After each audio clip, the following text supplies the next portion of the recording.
Hello guys, welcome back to my channel.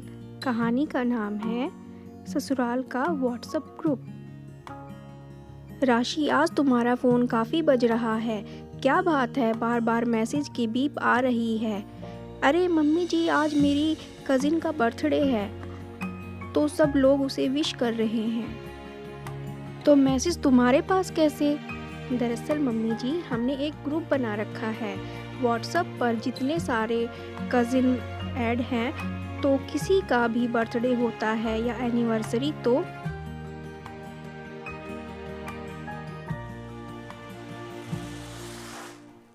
सब लोग एक दूसरे को विश कर देते हैं। तो इसी वजह से वह सारे मैसेज मेरे पास भी आ रहे हैं।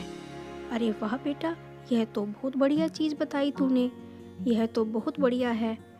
क्या यह ग्रुप हम यहाँ पर भी बना सकते हैं?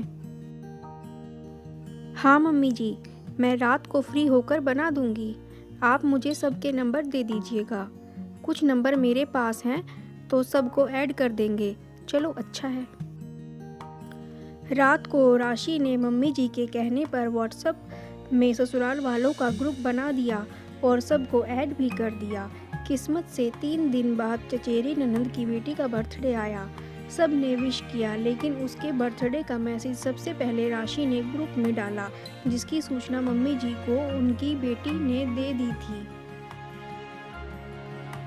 राशि, तुम्हें सबसे पहले ग्रुप में रजनी की बेटी रोहिणी का फोटो क्यों डाला है?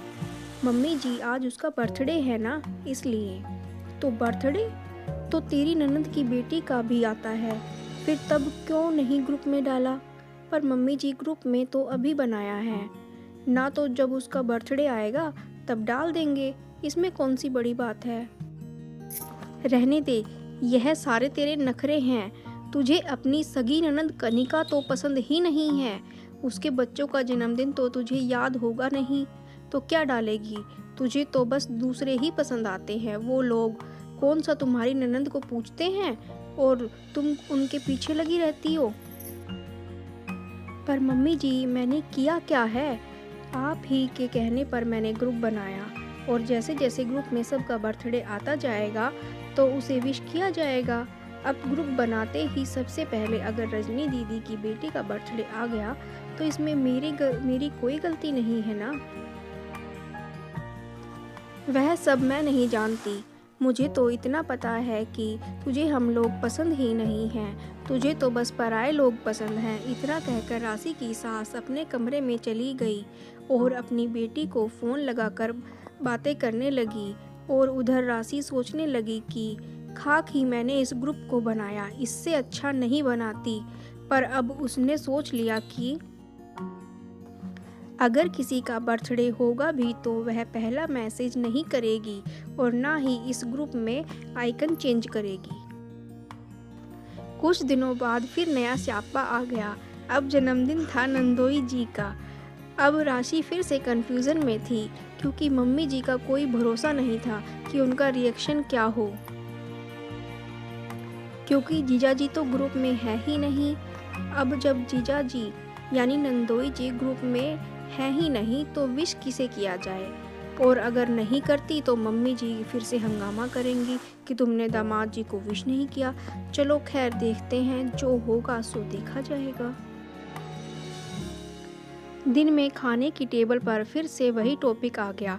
अनुज, राशि और मम्मी जी तीनों साथ में खाना खा रहे थे, तो मम्मी जी ने आखिर अपने मन की बात बोल ही दी। क्यों राशि, उस दिन तो तुमने कहा था कि जिसका बर्थडे आएगा उसको विश करते जाएंगे। सबसे पहले मैं करूंगी, फिर अब क्या हुआ? दामाद जी का बर्थडे विश किया तुमने? मम्मी जी, रात को हम दोनों ने उन्हें बर्थडे विश कर दिया था, पर ग्रुप में तो नहीं डाला था ना। ग्रुप में भी विश करना चाहिए था ना, ताकि सबको पता चले आज दामाद जी का बर्थडे है। मम्मी जी, जीजा जी ग्रुप में है ही नहीं, तो फिर विश कैसे किया जाए, आप बताइए। हमने तो उन्हें पर्सनली विश कर दिया। वह नहीं तो क्या हुआ, तुम्हारी ननंद तो है, उसे विश कर देती। पर मम्मी जी, दीदी का बर्थडे थोड़ी है, जीजा जी का बर्थडे है, एनिवर्सरी होता तो शायद अब तक मैं विश भी कर देती साथ में।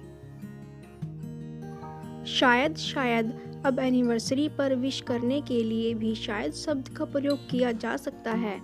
मतलब तुम नहीं करती है ना।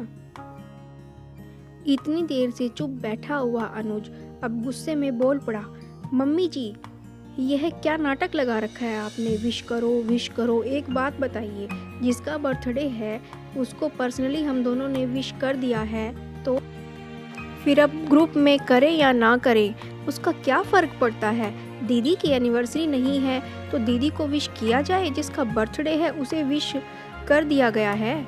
और रही बात सबसे पहले और सबसे बाद में विश करने की, तो उससे कोई फ़र्क नहीं पड़ता। एक बात और, जब राशि का बर्थडे होता है तब करता है दामाद विश करते हैं उन्हें। रिश्ते मान सम्मान और प्यार से निभाए जाते हैं, ना कि विश करने ना करने जैसी खोखली बातों से। और अगर आपको इतनी परेशानी है कि हम लोग विश नहीं करते हैं, तो अभी का अभी राशि इस ग्रुप से एग्जिट हो रही है। इतना कहकर अनुज ने खुद राशि का फ़ोन उठाया और उसे ग्रुप से एग्जिट कर दिया। इसके साथ ही राशि ने चैन की सांस ली।